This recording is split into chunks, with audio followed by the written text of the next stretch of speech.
तो वहीं आगे बढ़ते हुए आपको बताएं, जहां उत्तराखंड के मुख्यमंत्री पुष्कर सिंह धामी ने खटीमा के मुख्यमंत्री कैंप कार्यालय में आयोजित मुख्य सेवक युवा संवाद कार्यक्रम में युवाओं से सीधा संवाद किया। और इसी कार्यक्रम में मुख्यमंत्री धामी ने कहा कि युवाओं की ऊर्जा और संकल्प ही उत्तराखंड को देश का सर्वश्रेष्ठ राज्य बनाने की दिशा में सबसे बड़ा आधार है। मुख्यमंत्री धामी ने बताया कि राज्य सरकार ने अब तक 1100 से ज्यादा स्टार्टअप्स को मान्यता दी है और 15 अत्याधुनिक इंक्यूबेटर केंद्र स्थापित किए गए हैं ताकि युवा उद्यमिता को बढ़ावा मिल पाए। उन्होंने कहा कि राज्य के युवा नई दिशा में आगे बढ़े, अपनी स्किल्स को बढ़ाएं और आत्मनिर्भर भारत के निर्माण में अपनी सक्रिय भूमिका निभाएं। कार्यक्रम के दौरान युवाओं को संबोधित करते हुए सीएम धामी ने कहा कि आज का ये अवसर मेरे लिए बेहद विशेष है, क्योंकि मैं किसी औपचारिक समारोह में नहीं बल्कि युवा मनों से सीधे संवाद करने के लिए आया हूं। उन्होंने कहा कि जब युवा उत्साह, उम्मीद और सकारात्मक सोच और ऊर्जा से भरे होते हैं तो समाज और राज्य दोनों प्रगति की ओर बढ़ते हैं।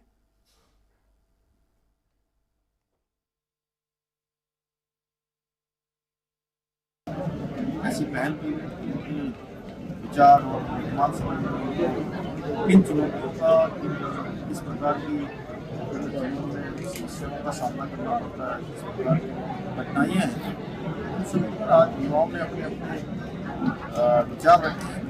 और हमारा प्रयास है कि युवाओं को हर संभव वो अवसर प्रदान किए जाए, वो अवसर दिए जाए जिससे कि जीवन में जो चुनौतियाँ हैं वो चुनौतियाँ उनके अवसर में लगे।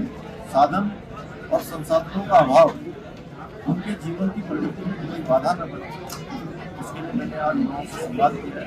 ये क्रम यहाँ से हमने प्रारंभ किया है। तो वहीं उत्तराखंड में पर्यटन विभाग का बड़ा फैसला। दरअसल आदि कैलाश के लिए 25 अक्टूबर से परमिट बंद कर दिया जाएगा।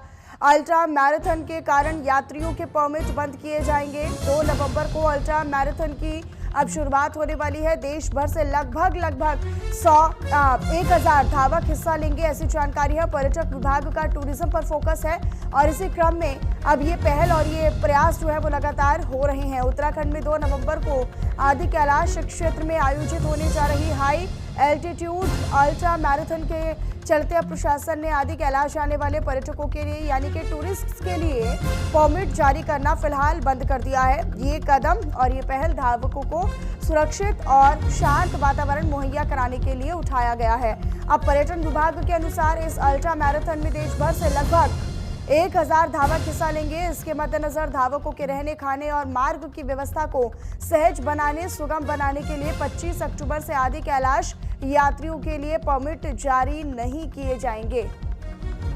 तो पर्यटन विभाग ने टूरिज्म पर फोकस करते हुए ये फैसला लिया है।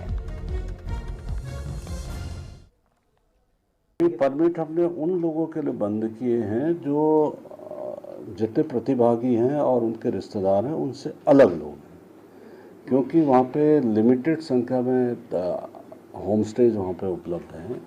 तो इसलिए उस चीज़ को कि कहीं केओस ना हो। पहली बार देखिए कोई भी गवर्नमेंट पूरे इंडिया में पहली बार इस अल्ट्रा मैराथन को ऑर्गेनाइज कर रहा है, तो उत्तराखंड ये पहला स्टेट है। और वैसे भी 25 सालों में चूँकि हमारी रजत जयंती समारोह भी हम लोग इसको सेलिब्रेट करने जा रहे हैं, तो टूरिज्म डिपार्टमेंट की ओर से ये मेन इवेंट इसको रखा गया है। तो बाद में जैसे ही ये आपका 2 तारीख को हमारी मैराथन हो जाएगी, उसके बाद फिर और टूरिस्टों के लिए इसको खोलेंगे। और वहीं उधम सिंह नगर में किसानों ने प्रदर्शन किया है। दरअसल मंडी समिति में धान खरीद को लेकर विरोध प्रदर्शन किसानों की ओर से किया गया। धान की खरीद नहीं होने से किसान खासा नाराज हैं और यही वजह है कि अपनी नाराजगी को लेकर ये विरोध किया गया है। उधम सिंह नगर के खटीमा में किसानों का साफ कहना है कि गांव में जो धान के कांटे लगे हैं वहां पर लोग किसानों से कहते हैं कि हमारे पास बार दाना नहीं है, जिससे धान की खरीद नहीं हो पा रही है। तो वहीं गांव में धान के कांटे में बार दाना नहीं है। अब तक 3000 कुंटल धान तौर हो चुका है, लेकिन ये धान कहां से आया, अब ये बड़ा सवाल है।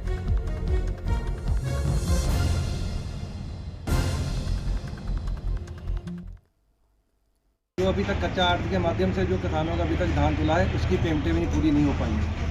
उसका भी हम सरकार को कहना चाहते हैं कि जल्द से जल्द इनको कच्चा आड़तियों के थ्रू जो किसानों के पेमेंट है वो उनको उपलब्ध करवाई जाए। उनको पेमेंट होनी चाहिए पूरी, क्योंकि इस बार दीपावली पे भी किसान बहुत परेशान रहा है। एक तो उसको उसकी फसल नहीं कटी थी, ऊपर से जो फसल किसी की कटी भी थी, जिसने बेची भी थी, उसको उसकी पेमेंट नहीं मिल पाई। 1 अक्टूबर से लेके 31 दिसंबर तक शासन द्वारा धान खरीद के लिए, किसानों के धान खरीद के लिए नीति बनाई गई थी, जिसके तहत हमारे द्वारा 4 तारीख से जो है कच्चा आड़तियों की खरीद हुई है और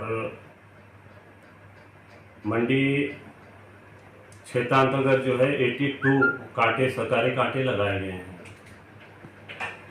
इस तरह से हमारे यहाँ पर जो अभी वर्तमान में जो खरीद हो गई है 2,95,000 कच्चा आड़तियों के थ्रू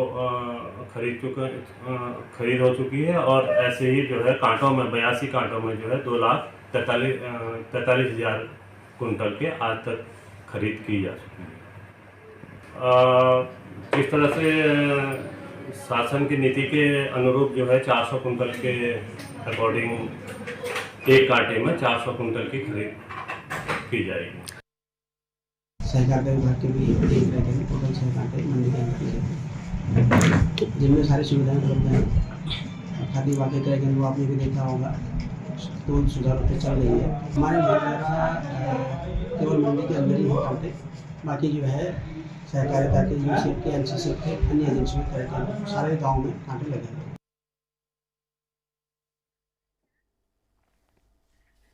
चलिए खबरों में आगे रुक करते हुए इसी बीच रुड़की से बड़ी खबर है, वो भी आप तक साझा करें, जहां पर मंगलौर पुलिस ने 24 घंटे में वारदात का खुलासा किया। पत्रकार के घर हुई चोरी की वारदात का बड़ा खुलासा किया गया। पत्रकार के घर से नकदी यानी कैश और ज्वेलरी बरामद की गई थी और हालांकि बरामद की गई चूंकि चोरी की गई थी ज्वेलरी का और कैश की चोरी की गई थी और इस पूरे वारदात का खुलासा जो है वो पुलिस की ओर से कर लिया गया। पुलिस ने इस पूरे प्रकरण में, इस पूरी वारदात में 2 आरोपियों को गिरफ्तार किया है। आरोपियों के पास से कैश बरामद है, ज्वेलरी की तलाश फिलहाल जारी है।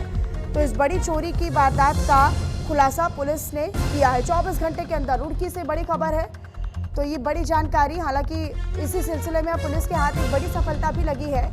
मंगलौर पुलिस ने 24 घंटे के अंदर चोरी की वारदात का खुलासा किया है। पत्रकार के घर हुई चोरी का खुलासा करते हुए ये बड़ी कामयाबी पुलिस के हाथ लगी है, जिसमें 2 आरोपियों को गिरफ्तार किया गया है।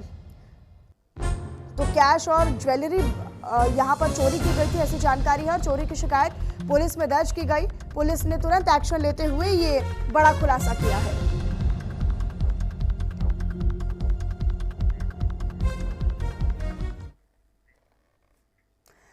आगे बढ़ते हुए हरिद्वार पुलिस को बड़ी सफलता मिली है। दरअसल बहादुराबाद से नशा तस्कर को गिरफ्तार किया गया है। आरोपी के पास से 104 ग्राम अवैध स्मैक बरामद हुआ है।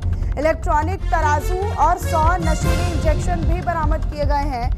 नशा तस्करों के खिलाफ कार्रवाई जारी है और ये कहा गया है कि ड्रग्स फ्री देवभूमि मिशन 2025 अभियान लगातार जारी है और इसी अभियान को और गति और तेजी देते हुए ये लगातार एक्शन हो रहा है, जहां पर नशा करने वाले लोगों और नशा सप्लाई करने वाले लोगों को भी लगातार इसी क्रम में दबोचा जा रहा है।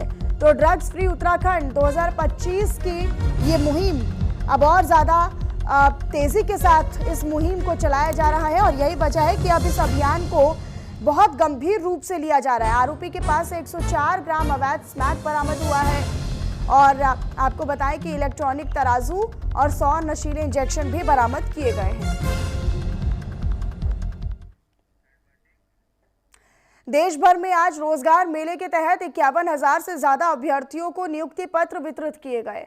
प्रधानमंत्री नरेंद्र मोदी ने वीडियो कॉन्फ्रेंसिंग के माध्यम से बाकायदा इस अभियान से जुड़े हुए सभी अभ्यर्थियों को शुभकामनाएं भी दी और इसी कड़ी में राजधानी देहरादून के सर्वे ऑफ इस पूरे आयोजन में प्रधानमंत्री नरेंद्र मोदी ने दरअसल डिजिटल माध्यम से, वर्चुअल माध्यम से लोगों को संबोधित किया और शुभकामनाएं देते हुए दरअसल डाक, रेलवे और अर्धसैनिक बलों में नियुक्तियां की गई।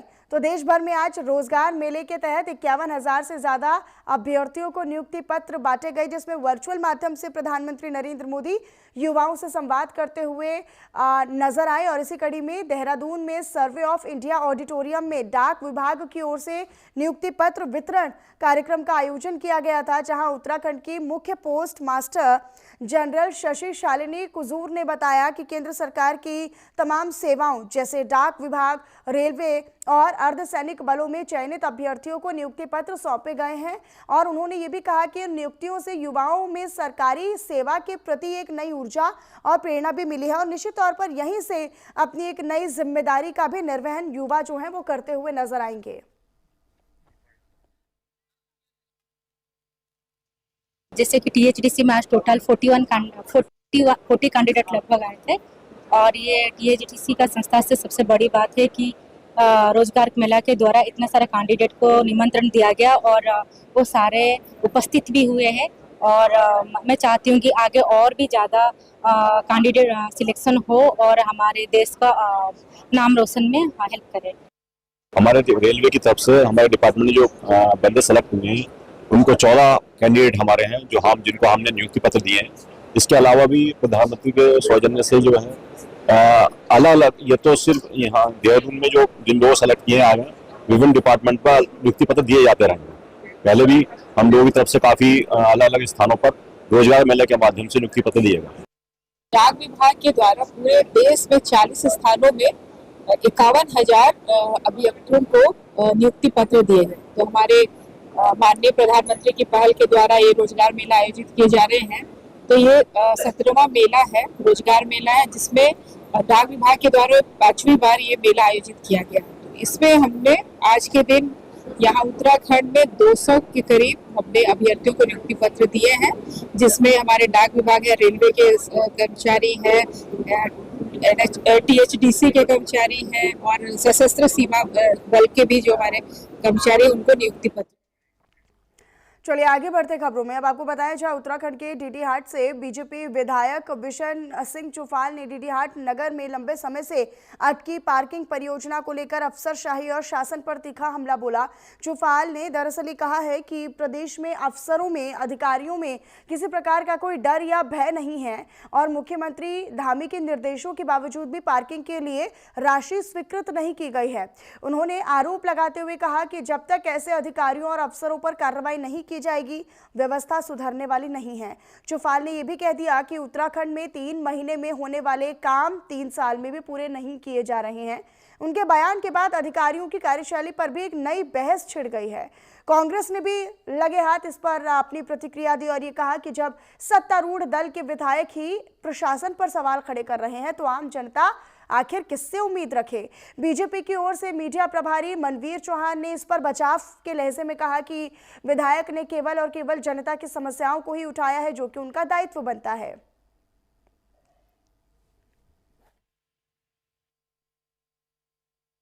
चाहे कोई भी जनप्रतिनिधि हो वो जनता के प्रति जवाबदेह होता है, चाहे पक्ष का भी विधायक हो चाहे विपक्ष का विधायक हो। अगर कोई भी अधिकारी काम में हिला हवाली करता है उस पर उंगली उठाने का काम उसका कर्तव्य है और आदरणीय मुख्यमंत्री जी ने भी इसका संज्ञान लिया है और निश्चित रूप से किसी भी प्रकार से कोई अगर अधिकारी लापरवाही करता है तो उसके खिलाफ सख्त एक्शन भी होने चाहिए। और लेकिन कांग्रेस पार्टी अनावश्यक रूप से इस तरह के बातों को मुद्दा बनाने की कोशिश करती है, तो कहीं ना कहीं या तो उनके जनप्रतिनिधि जनता के प्रति जवाबदेह नहीं है जो इस बात को गलत दिशा में ले जाने की कोशिश करते हैं। तो उत्तराखंड में मुख्यमंत्री पुष्कर सिंह धामी के निर्देशों पर युवाओं को सेना में भर्ती के लिए निःशुल्क प्रशिक्षण यानी ट्रेनिंग देने की तैयारी अब पूरी हो चुकी है। खेल एवं युवा कल्याण विभाग की इस योजना के तहत राज्य के 13 जिलों में भर्ती पूर्व सैन्य प्रशिक्षण दिया जाएगा ताकि युवा उत्तराखंड की गौरवशाली सैन्य परंपरा को आगे बढ़ा पाए। सैनिक कल्याण मंत्री गणेश जोशी का कहना है कि इस योजना से युवाओं को सेना में करियर बनाने का अवसर और मार्गदर्शन मिलेगा।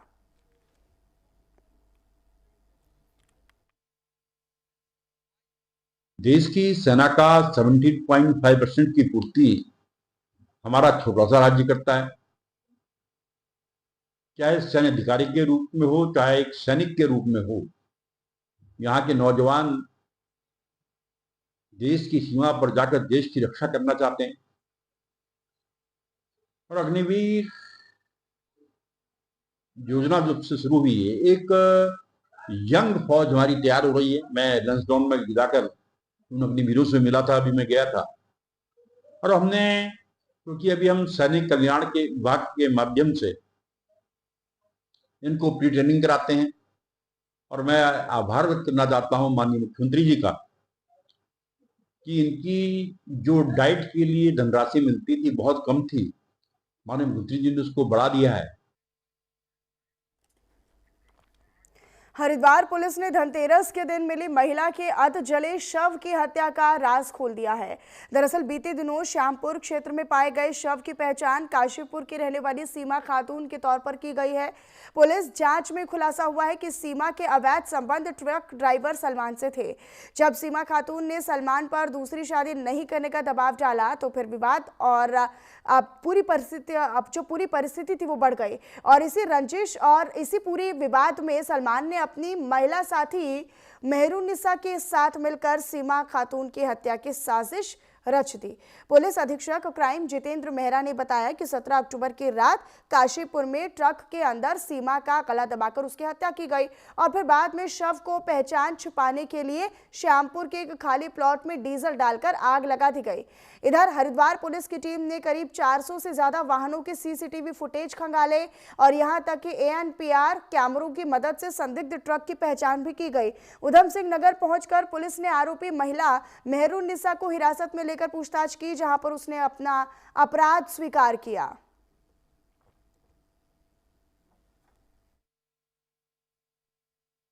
एक डेड बॉडी मिलती है हमें, और उस समय तक संभवतः एक महिला की डेड बॉडी हमें लग रही थी, जिसमें उनको काफ़ी जला दिया गया था। उनके सिर्फ हाथ और पैर, हाथ के जो लगभग उनके पैर और हाथ के जो बिल्कुल एक्सट्रीम पार्ट्स है वो छोड़ के बाकी सारे पार्ट्स को जला दिया गया था। बाद में उसमें शिनाख्त की गई है और शिनाख्त करने पे ये पता चला कि वो एक महिला की डेड बॉडी थी और इसमें एक प्रेम प्रसंग के चलते उनकी हत्या की गई थी। उधम सिंह नगर में ये हत्या हुई थी, जिसमें बॉडी को हरिद्वार जिले में लाकर डिस्पोज ऑफ किया गया और संभवतः साक्ष्य छुपाने की भी कोशिश की गई थी, इसीलिए इतनी दूर लाके उसमें डिस्पोज ऑफ किया था बॉडी को और जला दिया गया था। फिर हमने अपने डिजिटल साक्ष्य एकत्रित किए, उसके माध्यम से अक्यूज्ड सलमान और मेहरुन्निसा दोनों। तो वहीं आपको बताते चले, दरअसल उत्तराखंड के हरिद्वार में एक बरसाती नदी कूड़े के ढेर में तब्दील हो गई। कभी ये नदी बरसाती पानी के निकास की जीवन रेखा भी मानी जाती थी, लेकिन अब नगर पालिका और ग्राम पंचायतों की लापरवाही से ये अवैध डंपिंग जोन में तब्दील हो चुकी है। कूड़े में प्लास्टिक और पॉलीथीन जैसी जहरीली चीजें भी खुलेआम पड़ी हुई हैं, जिन्हें खाते हुए गौवंश भी देखे जा सकते हैं। इधर शासन प्रशासन गौ संरक्षण की बड़ी बातें करते हैं, बड़े बड़े दावे वादे किए जाते हैं, लेकिन तस्वीर कुछ और ही बयां करती है। सवाल ये भी है कि क्या प्रशासन ने आंखें मूंदी हुई हैं, जो इतनी शिकायतों के बावजूद भी नींद से नहीं जाग रहा।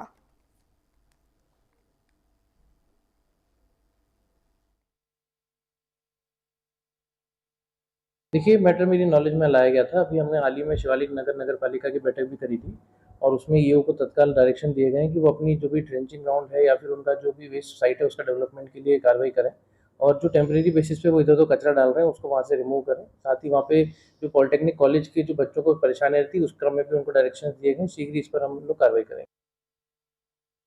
हमारे यहाँ 300 से अधिक छात्र छात्राएं हैं जो अध्ययनरत हैं और उनके स्वास्थ्य के साथ तो ये खिलवाड़ है ही, लेकिन जो लोग यहाँ पर स्टाफ भी है, लगातार यहाँ पर हम निरंतर कार्यरत हैं, तो उनके स्वास्थ्य के साथ भी ये बहुत ही चिंता का विषय है।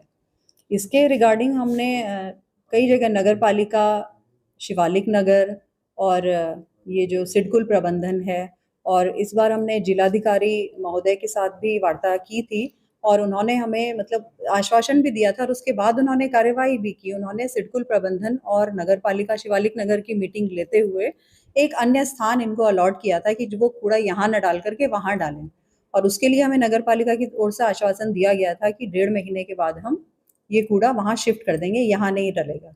लेकिन आज भी 3 महीने हो चुके हैं और इस रिगार्डिंग कोई भी इम्प्रूवमेंट, कोई भी काम नहीं किया गया। तो वहीं आगे बढ़ते हुए आपको बताया जाए, रुड़की के मंगलौर क्षेत्र के मोहल्ला पठानपुरा में एक भिखारी के पास से लगभग 1 लाख रुपए मिलने से इलाके में हड़कंप मच गया है। दरअसल बताया ये जा रहा है कि ये महिला पिछले करीब 13 सालों से एक मकान के बाहर रह रही थी और हाल ही में जब मोहल्ले के लोगों ने उसे वहां से हटाया तो उसके झोले से नोटों से भरा हुआ थैला बरामद हुआ। रुपए देखकर आसपास के लोग भी हैरान रह गए, चकित रह गए। मामले की जानकारी मिलने पर स्थानीय लोगों ने पुलिस को इसकी सूचना दी और पुलिस मौके पर पहुंची और स्थिति का जायजा लिया गया।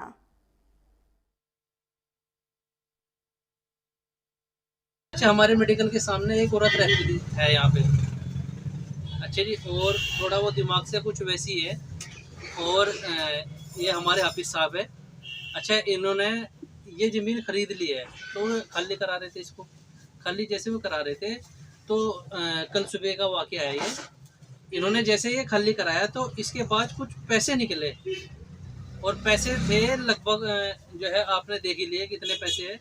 और इन पैसों को हमने हाफिज साहब कहने लगे भाई इसके पास पैसे हैं, थोड़ा इनका ध्यान रखियो, क्योंकि इनके आसपास जो है जुहारी टाइप के जितने भी आदमी है इसे लूट खटोस नहीं ले।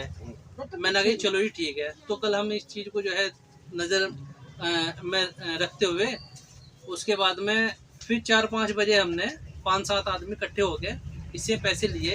लेने के बाद में अब इनको गिने जा रहे कितने हैं पैसे मिले हैं इसके पास। हम जो है ना इसको खाली करा रहे थे।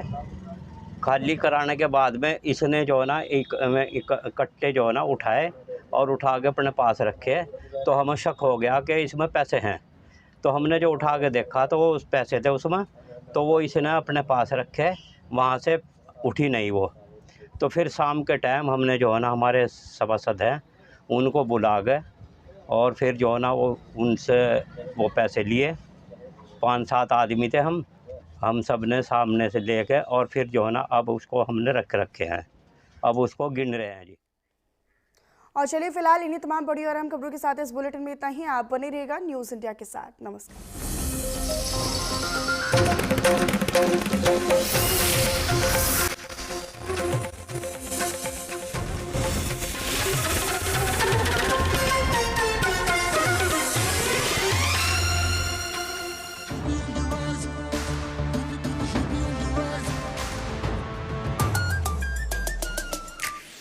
On the rise, सुन ले आसमां, डबल इंजन का ये मिशन है महान। 2047 तक हम न रुकेंगे, 6 ट्रिलियन का ड्रीम पूरा करेंगे।